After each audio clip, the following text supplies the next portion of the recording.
Hey guys, Mike Parker at the Center for OCD and Anxiety in Pittsburgh, PA, back for another quick tip on how to work with anxiety and OCD. So the topic for today is tracking.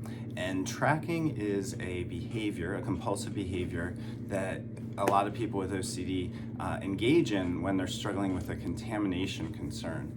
And what tracking involves is actually mentally tracking contamination. And so let's just say you have developed an obsession that, maybe a certain person at school or a certain person in the family is contaminated.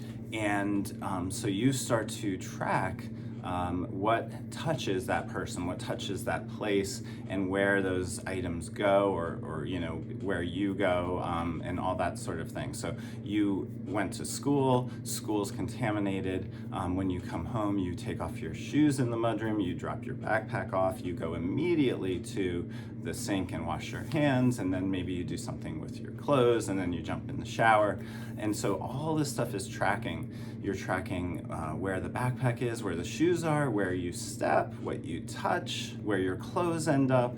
And not only do you end up having to follow a lot of rules because you're tracking this contamination, but other people in the family have to follow these rules as well.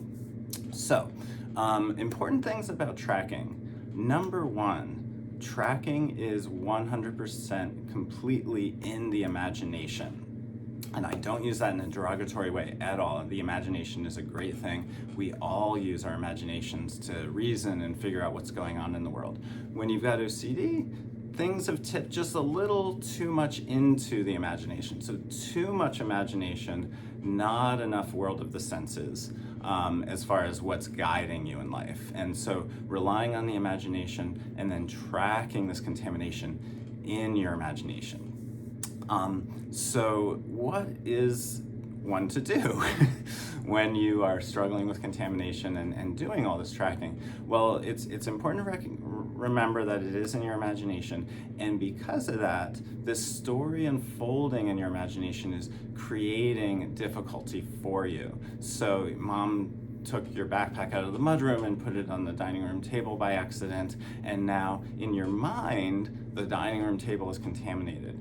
But this contamination doesn't actually exist. It's not something anybody can see. It's not something you can see. But because you're tracking it, it now exists on that dining room table. And now you can't touch that table. And now everyone's got to do some sort of intense wash of that area. And then on top of that, you are extremely anxious. And then you might even be feeling other emotions like disgust, things like that. And so because of the tracking, you've created a situation where your emotional suffering or your emotional discomfort has worsened because of this tracking. And so number one, when you've got a contamination concern and you are doing mental tracking, it's always important to recognize that as a compulsion, and that's eventually going to be something you have to stop doing because it's creating this story. It's applying this story in your imagination to the real world, and we want to stop doing that. And so part of that will be losing track of the contamination. No longer tracking it as part of the path to getting better with contamination. Number two, why are you in this situation, and and how do you get yourself out of it? And the answer to that is that when you have OCD, what has happened is, for whatever reason, you've stopped trusting yourself. You've stopped trusting your experience. You've stopped trusting what you see. You've stopped trusting what you sense. And so you bypass what you experience and you go into your head, into your imagination for the answers, because I don't trust what I see. I don't trust what I think. I don't trust what I believe. Let me go into my head and think about what could be going on that I'm too clueless to realize or too clueless to identify. So you develop a habit of bypassing your senses and then going into your head and thinking about what could be happening that you don't even know.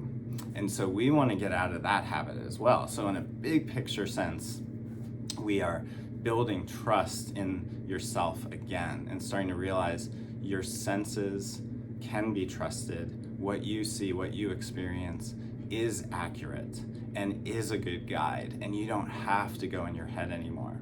And so those are the two things I'll leave you with today. When you're engaging in a contamination tracking ritual, number one, we're going to stop that tracking, and we're going to stop those other rituals. But number two, building trust in your own senses.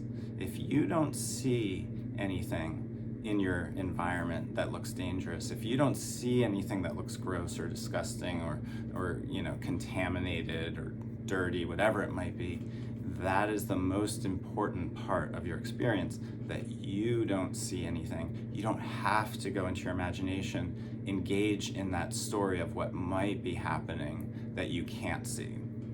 All right, guys, so I will leave you with that for today. Good luck reducing that tracking behavior. Until next time, take care.